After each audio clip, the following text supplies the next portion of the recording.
Istirahat itu ada 3 level. Istirahat dengan teknis waktu. Jam sekian kerja, jam sekian istirahat.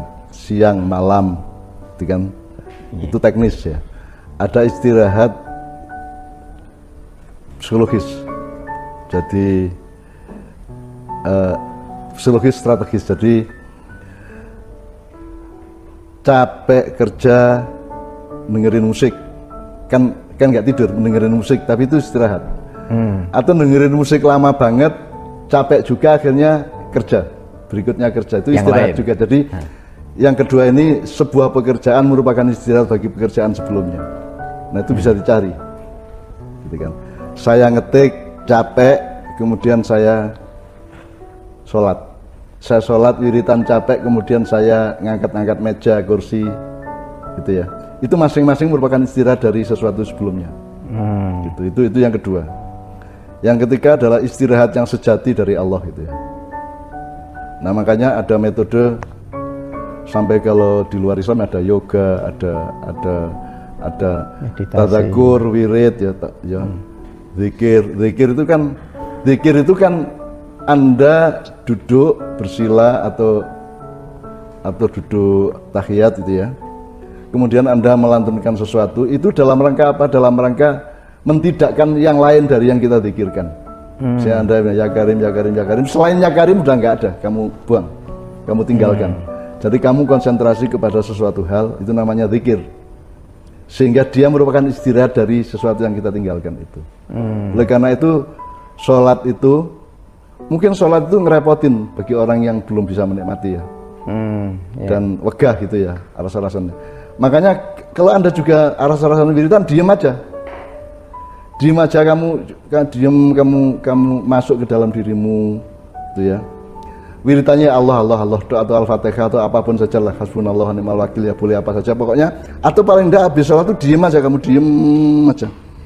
Udah kamu niatin diam sekian lama, itu akan istirahat. Saya termasuk orang yang tidak bisa beristirahat pikiran. Anda tanya sama Mbak Novia. Jadi malam jam 2 aku mencolot meneh ngetik, terus melbu meneh, engko setengah jam lagi mencolot meneh ngetik. Jadi ini tidak pernah beristirahat saya. Satu-satunya cara bagi saya adalah sholat. Jadi saya satu malam itu, sholat malam itu bisa berulang-ulang. Jam 1, pokoknya sudah jam 12 itu sholat lagi gitu. Atau tidur, pikiran geledak tapi pikiran jalan terus, wudhu lagi, sholat lagi. Supaya saya bisa diem. Jadi pokoknya kontemplasi. Jadi kan hidup itu aksi dan kontemplasi. Gitu. Nah, aksi kontemplasi itu ada yang teknis yang pertama tadi, bahwa kalau kerja di kantor itu aksi, pulang itu kontemplasi. Atau kalau Anda bekerja di rumah, ngetik apa, angkut-angkut, mengerjakan macam-macam di rumah tangga itu aksi, kemudian Anda tidur itu kontemplasi. Jadi ini terserah Anda menyusun mekanisme aksi kontemplasi ini, bisa bermacam-macam caranya. Kan saya pernah minta Yon Kuswoyo, suatu hari saya ketemu di rumahnya, saya datang ke rumahnya, Mas Yon, mak iyahan pak sampean di endi ya, di Kenduri Cinta di Jakarta. Jam piro?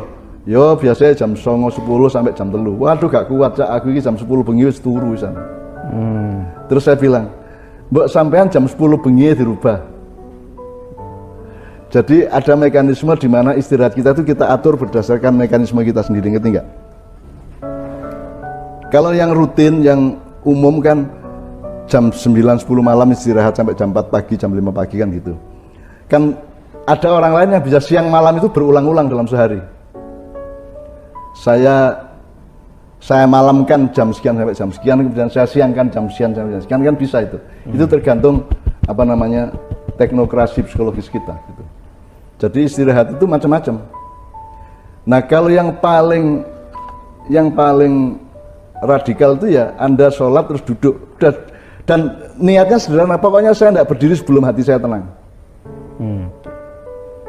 Terus lungguh hai maca la ilaha illallah, monggo meneng to ya gak apa-apa, ngelamun ya gak apa-apa, duduk aja. Tapi jangan berdiri karena putus asa gitu loh. Itu saya kira 3 level itu Anda tinggal olah itu. Ini mungkin ada satu bagian dari pertanyaan ini, kan tadi dia banyak pekerjaan, kebutuhan itu mungkin ya memenuhi kebutuhan keluarga, beli kebutuhan pokok dan lain sebagainya, sementara mungkin duit nggak cukup dan lain sebagainya, dan itu yang bikin was-was pikiran. Tapi ini bagian dari pertanyaan ini mengingatkan saya kepada apa yang dulu juga pernah disampaikan Mbah Nun, bahwa mikir utang ki pol sampai jam 10 bengi wae. Setelah itu udah nggak usah mikir utang. Jadi apakah ini termasuk hal yang terkait? Itu juga metode untuk pengelolaan istirahat tadi. Lah kalau kita ini kan serabutan, pokoknya punya masalah kita bawa seumur hidup kan gitu kan. Termasuk kalau kita marah, kita dendam, kita mangkel, itu kita bawa terus tanpa membatasi waktunya. Jadi tidak ada manajemen psikologi. Banyak orang yang seperti itu. Nah, apa saja yang sebaiknya berhenti di jam 10 selain utang dan apa ya kira-kira yang biasanya mungkin membebani pikiran? Makanya harus punya banyak daftar kerjaan. Mengatur rumah tangga fisik, gitu, ngomong-ngomong sama anak istri, ngaji, sembahyang, ngerjain apa di komputer atau apapun, harus punya sebanyak mungkin kerjaan. Jadi schedule-nya harus padat gitu, apa? Bukan ragam ragam ya? yang bisa kita kerjakan tuh banyak gitu loh. Apalagi pas COVID gini nih, harus punya banyak ragam kerjaan. Ya. Jadi harus punya ide yang kreatif, yang apa yang bisa dilakukan macam-macam. Saya tuh kan nggak pernah bisa tidur berpuluh-puluh tahun kalau malam. Jadi nggak pernah Mbak Via melihat saya jam 3 pagi kok tidur, itu nggak pernah. Tidur pun mungkin mencolot lagi, loncat lagi ke kamar mandi, wudhu, sholat lagi, atau apapun lah, ngetik atau apapun, jailbreak, ngoprek, gitu, hacking, cracking atau masak Indomie atau ngerebus. Masak Indomie ya termasuk, masak Indomie atau bakar roti, apa aja, macam-macam. Seandainya saya bisa berenang, saya kira saya sering renang tengah malam. Karena pengalaman dengan air itu juga luar biasa. Kalau Anda bisa ke kolam renang malam-malam ya bagus. Makanya orang kalau di desa kan ada kumkum gitu, sejenis kumkum. Kumkum gitu. Ya. Kumkum tidak harus di sungai toh. Yeah. Di kolam renang juga bisa, karena di kolam renang itu Anda akan terseret oleh semacam dorongan kekhusyukan tertentu. Bernafasnya aja berbeda. Kalau Anda menggerak-gerakkan badan juga berbeda, apalagi bisa berenang. Tadi Mbak Nur mengatakan, nek misalnya sholatlah dan wiritan, kemudian jangan berdiri sebelum hatimu tenang gitu kan, atau menengtok dan berdiri ketika sudah tenang. Nah, ketenangan ini dalam kaitannya dengan tadi itu pikiran yang was-was karena banyak kebutuhan, itu secara sugestif itu bisa menolong memanggil keterpenuhan terhadap kebutuhan itu tuh berapa? Makanya komunikasi dengan Allah itu ada paket-paketnya, kan? Makanya berdoa kepada Allah, memohon kepada Allah itu ya ada paket-paketnya, ada level-levelnya. Minta kehendak saya nggak terkabul, akhirnya sudah minta, pokoknya yang misalnya endingnya sudah, pokoknya Allah menghibur saya lah, tolonglah. Terserah hiburannya apa, pokoknya hati saya dihibur sama Allah. Terus siapa lagi? Wong saya kerjanya menghibur orang dan tidak ada yang menghibur saya kok. Saya mohon hiburan dari Allah juga bisa. Atau sebelumnya paket-paket, mau kan banyak sekali wiritan di Ma'iyah kan banyak sekali. Tinggal bisa dipakai yang mana yang relevan atau yang kontekstual atau yang kompatibel kan gitu. Bisa langsung diambil kan Mbah doa-doa yang sering Mbah Nun sampaikan, dan tidak harus minta lagi ya, nanti terlalu banyak rekonfirmasi, jadi itu sudah siap dipakai ya. Atau nanti ada level berikutnya, sudahlah sebenarnya mau wiritan apa saja, itu yang penting kompatibilitas hatimu dengan Allah, ketersambungan hatimu dengan Allah. Mau la ilaha illallah tok ya ora apa-apa, mau subhanallah tok ya ora apa-apa, alhamdulillah tok ora apa-apa, al-fatihah tok. Misalnya kalau mau agak memaksa diri ya pakai angka. Pokoknya saya habis sholat malam ini saya akan al-fatihah 100 kali dan saya tidak akan berdiri sebelum 100 kali misalnya. Itu agak memaksa. Insya Allah habis 100 kali itu, kalau mungkin tidak tercapai apa yang dia inginkan, dia akan dapat sesuatu baru yang lain. Semesti gue.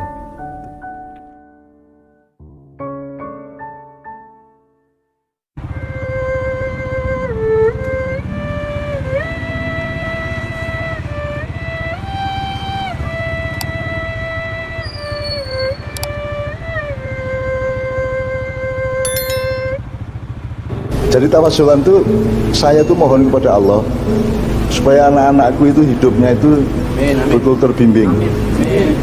Awakmu, keluargamu, pokoknya semua handai taulanmu, termasuk Indonesia secara keseluruhan. Dan saya itu khusnudon, jadi kuncinya kita sering kecewa sama Allah. Aku sembuh yang sampai bundas batukku, subuh-subuh masih alasan kok ya tetep tak lakoni wudu adem-adem nang masjid. So, aku nek ana edaran kotak ya aku mesti nglebon roto akeh. Pokoknya aku iso-isone nuruti syariat Allah. Ya. Tapi kok melarat ae ya. Iku ana arek koncoku iku. Gue sekolah ketapek lulus, sembahyang gak tahu, senengane ngerasane wong juahat atine sugih. Terus gue ngersul nang Gusti Allah gitu kan. Nah, teman-teman sekalian, Anda sangat wajar untuk mengalami tahap-tahap di mana Anda ngersulo karo Gusti Allah, biasa. Ya. Jadi kalau Anda terhadap keduniaan, terhadap nasibmu di dunia itu, Allah mengatakan wala tayasu mir rauhillah. Jangan lupa itu wala tayasu itu kan jangan putus asa. Nah, putus asa kepada keadaan dunia tidak ada masalah. Tapi jangan pernah putus asa bahwa Allah akan menolong. Menurut saya. Saya kira kon mikir secara rasional dan di Indonesia ya apa lah putus asa kon. Putus asa pol. Anggitmu sing sambu mek sambu tok lah. Kira-kira jumlahnya sambu akeh ta gak? Baik di dalam Polri maupun di satuan-satuan lain. Kan banyak sambu-sambu di seluruh Indonesia. Apakah Polri akan memberantas semua sambu atau cuma sambu tok yang ditertawakan? Ya toh? Jadi ada yang tidak bisa disembunyikan lagi ya wis diculno. Ada yang masih bisa disembunyikan tetap disembunyikan, itu kan. Ya jadi terhadap keadaan seperti itu kita, apalagi nanti urusannya ada dimensi kelima itu, ada konteks kelima dalam urusan yang saya sebut tadi itu, ada urusan LGBT, ada urusan narkoba, ada urusan ini, itu ada yang kelima yang Anda tidak akan saya omongin sekarang supaya Anda tidak bertengkar antara kadrun dengan cebong. Ada satu dimensi yang tidak mungkin diungkapkan oleh siapapun, tapi Anda harus punya kecerdasan. Nah, tapi kan apa yang bisa disembunyikan tetap akan disembunyikan. Jadi tidak mungkin kita bisa mengalami peristiwa untuk kemudian ditandanin secara lengkap dan menyeluruh dan mendasar, kan tidak mungkin. Tidak mungkin. Wong korupsi konangan KPK, ketune ya konangannya itu duduk korupsi ini. Kita gak? Yang dia persiapkan besok lagi itu bukan soal korupsi, tapi ojo sampai konangan itu kan ngerti ya. Jadi kita tuh putus asa kalau terhadap dunia. Tapi saya tidak putus asa bahwa Allah akan menolong. Termasuk kepada hidupmu. Kon gelem kayak ngene iki kan sing ngongkon sapa nek Gusti Allah. Kon gak dikongkon, tidak punya nafsu apa-apa, tidak punya pamrih apa-apa, atau kan rene iki semua yang dimaknya itu kan tidak duwe niat elek, tidak punya ikut kayak iki royoan gak motore tertib. Engko ndek perapatan dalan ya tertib kabeh arek iki. Engko niku saling memberi satu sama lain gitu ya. Jadi mereka semua itu betul-betul soleh menurut saya, jamaah maya di mana-mana. Dan Anda pantas untuk mendapatkan berkah dari Allah Subhanahu wa taala. Makanya tak suruh nganggo mayan, cek awakmu juga dalam waktu seminggu, 2 minggu, bulan depan, tahun depan, bahkan setahun sampai 2 tahun ke depan itu Anda mendapatkan berkah yang luar biasa dari Allah. Aku njaluk teman karo Gusti Allah, terus aku merasa berat njaluk wong aku iki ngancani awakmu temenan. Gak ono ndek dunya gelem kiai ngancani umate sampai entek, sampai leren. Ono ustaz saiki sing nyar sing paling terkenal iku setengah jam 250 juta. Lah dapurmu kayak aku piro? 5 jam aku begini 5 jam. Dulu sampai jam 3 toh. Dan saya tidak pernah minta apapun. Saya ke Jakarta tidak minta transport, tidak minta apapun kemanapun. Ya, saya hanya memberi kepada kalian. Dan saya tidak pernah percaya bahwa Allah tidak membalas itu. Cuman saya juga tidak ngarani Gusti Allah katanya balas. Terserah Allah, tapi saya tidak percaya bahwa Allah tidak membalas. Saya tidak percaya bahwa Allah itu tidak sayang sama kita. Saya yakin Allah sayang sama kita. Saya yakin Allah dermawan kepada kita. Saya yakin Allah pemurah nang uripmu. Gitu ya. Saya sangat yakin itu. Jadi yang ketika Anda gelo waladai asu tadi kecewa sama Indonesia, sama ini, itu wajar. Tapi jangan mirohillahnya. Bahwa Allah akan menolong, entah pertolongannya sak piro, berapa persen, bentuknya gimana, waktunya kapan, wis kon nganut to. Iki jenenge iman, jenenge pasrah ya. Tapi saya tidak percaya bahwa Allah akan tidak menolong. Allah pasti menolong. Matahari pasti terbit. Meskipun terbitnya sekarang sama besok mungkin berbeda gitu, tapi pasti terbit. Allah pasti memberi pahala kepada kebaikanmu. Allah mungkin juga pasti menghukum kepada kesalahanmu gitu ya. Jadi pokoknya putus asa boleh kepada dunia, tapi tidak kepada pertolongan Allah. Jadi tetap husnuzon kepada Allah. Jadi kuncinya ojo kamu meyakini kedermawanan Allah, kemurahan Allah, tapi jangan sampai diklaim. Kan saya pernah mengatakan doa ada 3 langit, langit pengharapan, doa, terus ada langit kemungkinan, terus langit kepastian. Kepastian itu milik Allah, bukan milikmu, bukan milik kita. Jadi kita itu pol husnuzon. Jadi pokoknya sangka baik terus sama Allah ya. Jadi gelo kaya apa ae nang nasibmu, ojo sampai kehilangan iman. Siji, nomor 2 kudu tetep husnuzon kepada Allah SWT. Wis ojo kuwatir, ono ae. Dan itu sudah terbukti beribu-ribu kali pada setiap orang sebenarnya. Ya, ngono ya. Oke. Sekarang kita akan masuk mayan bersama Yai Muhaimin, ada Pak Mustafa, ada Mas Tanto, selama kita ketemu beliau ya. Ada ini Mas Seto Nurdianto, ada Mas Janis, ini yang mengetahui banyak hal mengenai PDIP dan kepresidenan gitu ya, Sakar Kabeh. Terus ada Mas Eko Winardi ini yang kemarin jadi Pak Rajek di drama apa Wali Raja Raja Wali, kalau dimelungsungi jadi apa lali? Zakarael. Pak Zakarael. Beliau ini juga alumnus Patang Puluhan, pesantren saya yang dulu. Patang Puluhan, Ma'had Patang Puluhan. Yang ada Nur, anak bingung di umur 27 tahun bingung. Terus tiap hari dia keluar rumahnya untuk melihat jangan-jangan suaminya akan datang, karena dia tinggal suaminya. Jadi bener ini. Kan dia berharap suaminya akan datang. Terus nek kesel awak di gang itu nang omahku Patang Puluhan. Yo akal karo arek-arek iki. Ono sing ngeloni barang. Aku nanti gumun koyo kolu kowe ngeloni. Tapi dia merasa karena di rumah saya itu orang gila bisa normal, dialog biasa. Jadi saya mengalami banyak sekali teman-teman yang gila dari berbagai daerah. Begitu masuk rumah saya tak jauh omongan dia koyo normal-normal loh itu. Ono sing gila dan rakus barang. Wis teko tak kon atus, tak kai celana, tak kai klambi, tak kai mangan, tak kai sangu. Wis kon kowe lunga saiki kowe kudu mulai nyambut gawe mbok pompa angkut kowe kudu nyambut gawe ora entuk koyo ngene. Oleh sak jam teko meneh, Mas. Lho kok rene meneh? Duwe kurang cak ngene. Duopol arek-arek. Dan saya itu tidak pernah mangkel sama gitu, Mas. Saya itu tetap cinta sama mereka, sayang sama mereka. Karena saya tidak punya yang lain. Saya hanya menyayangi mereka.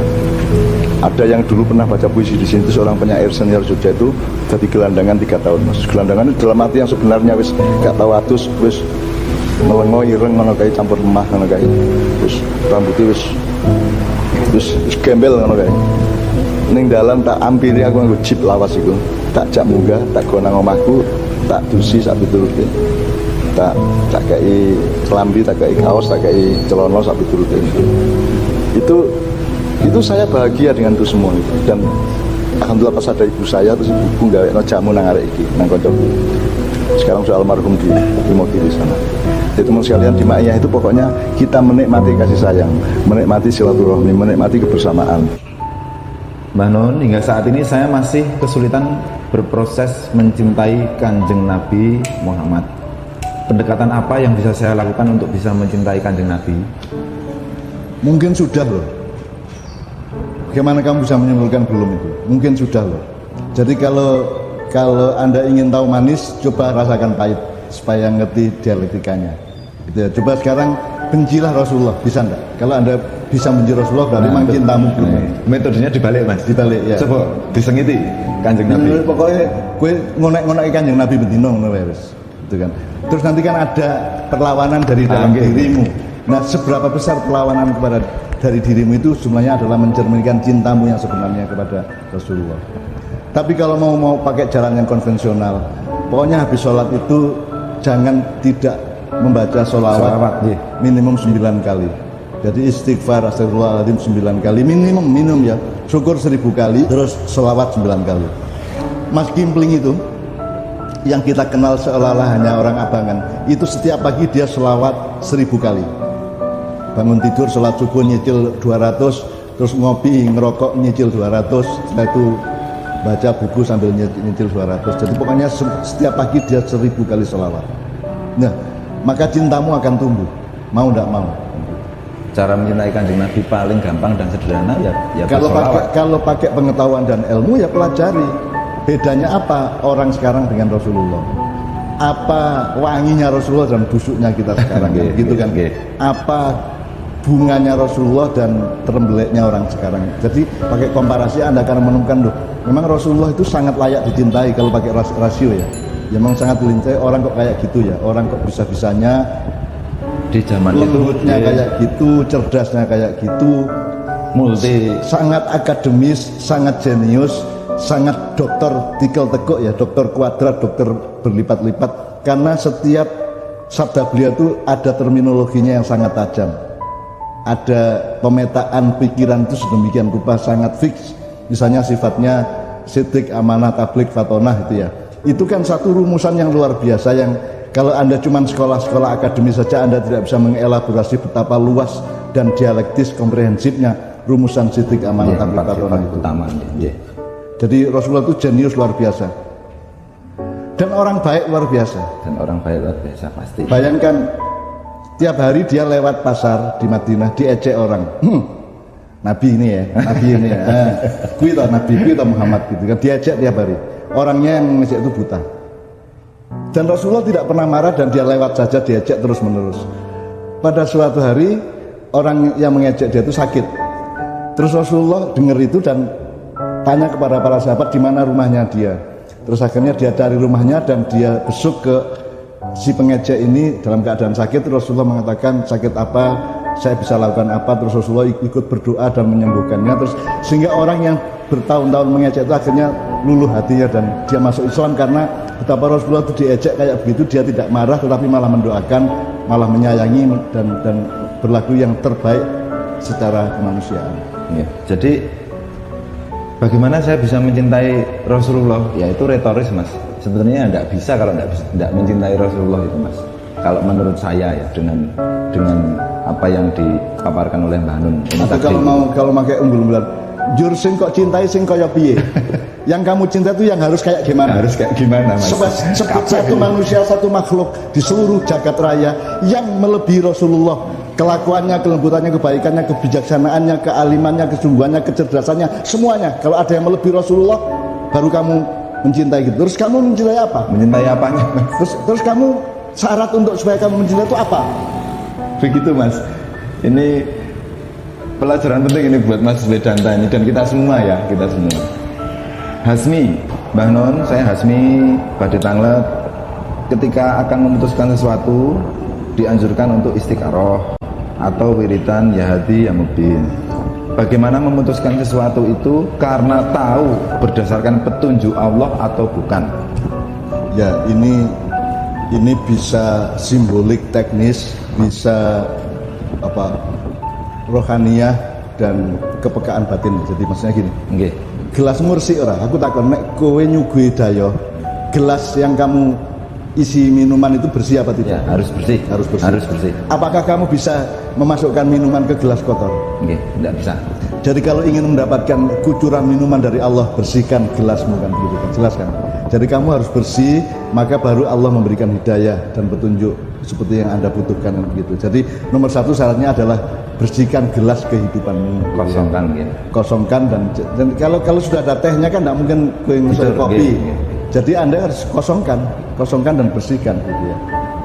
Sehingga hidayah Allah kompatibel. Kalau enggak kan ya wegan wong kowe wega ngesoki gelas sing wis ana wedang jahe njero kok sai teh ya kowe ra ngresiki aja ndak mau. Ya, ngresiki ndak mau aja kan. Kan ndak mungkin ada warung yang nyuguhin Anda dengan gelas kotor diisi minuman, kan ndak mungkin. Jadi Anda sama Allah hubungannya sama seperti itu gitu. Anda harus membersihkan diri. Kalau mau pakai agak konvensional kan itu wiridnya Haji Mubin itu kan wahai Allah yang maha memberi hidayah, wahai Allah yang maha memperjelas petunjuknya atau informasinya. Itu kan biasanya saya bilang, sekarang Anda pakai simbolisme formal atau Anda mau pakai kepekaan batin. Kalau pakai kepekaan rohani ya Anda niteni terus hati Anda, gejala-gejala hidup Anda sehari-hari itu diteni. Kan nanti akan ada kecenderungan, akan ada angin yang berembus, ini arahnya kemana kan kroso deh. Kan kroso. Atau kalau kamu tidak bisa merasakan secara batin, kamu pakai mata atau pakai telinga. Fisik berarti ya? Ya, pakai fisik. Kan sering saya bilang, gini aja, mohon kepada Allah ketika Anda wiritan itu, ya Allah, kalau Engkau memberi petunjuk bahwa pilihan saya itu benar, misalnya dua ya, ini atau ini. Atau gini aja, kalau ini ya Allah kasih tanda dengan warna putih atau hijau. Kalau yang ini kasih warna hitam atau merah. Umpamanya ya, ini sekedar Gambaran aja, Pak, ini, ilustrasi. ya, ini sekedar menawar, memohon kepada Allah agar mempermudah. Karena rohani tidak mampu, ya sudah, mata saja Dengan fisik jasa indera, saja. iya. Maka nanti Anda akan, mudah-mudahan Allah akan kasih gejala. Jika hijau Tanda-tanda. atau putih, atau dikasih merah atau hitam. Caranya gimana? Ya bisa ada kucing berwarna hitam lewat, bisa ada tamu berbaju merah, Sama cewek lewat lampunya apa. dan macam-macam lah. Allah kan maha kaya dan maha pandai, maha segala macam, sehingga sangat mudah bagi Allah untuk memberi tanda kepada Anda. Dan itu tergantung tingkat kebersihan dan kesungguhanmu sebagai gelas tadi itu. Kosongkan dulu. Iya, Iya. dengan kebutuhan gelas itu terhadap minuman atau kebutuhan dirimu terhadap hidayah Allah. Saya kira cukup jelas. Oke, Mas Hasmi. Jadi ya syarat pertama harus benar-benar pasrah, Mas, kepada Gusti Allah gitu. Jangan istikharah tapi sudah punya, wah aku pengen ini, ayo dadi Mas, harus kosong, harus benar-benar dibersihkan seperti apa ngendikan Sibah ini tadi. Kalau Anda sudah punya pilihan, ya Anda usah tanya sama Allah. Istikharah. Iya, Anda sudah punya kecenderungan. Terus nanti kalau misalnya Anda milih hijau, Allah menunjukinya merah, terus Anda menolak. Iya. Jadi itu bukan Allah yang ngasih petunjuk. Anda memang sejak awal menolak Iya, hijau kan begitu iya. kan. Jadi kalau Anda sudah pilihan, Anda usah istikharah. Anda berarti numpak istikharah, Mas, kalau kayak gitu, Mas. Iya.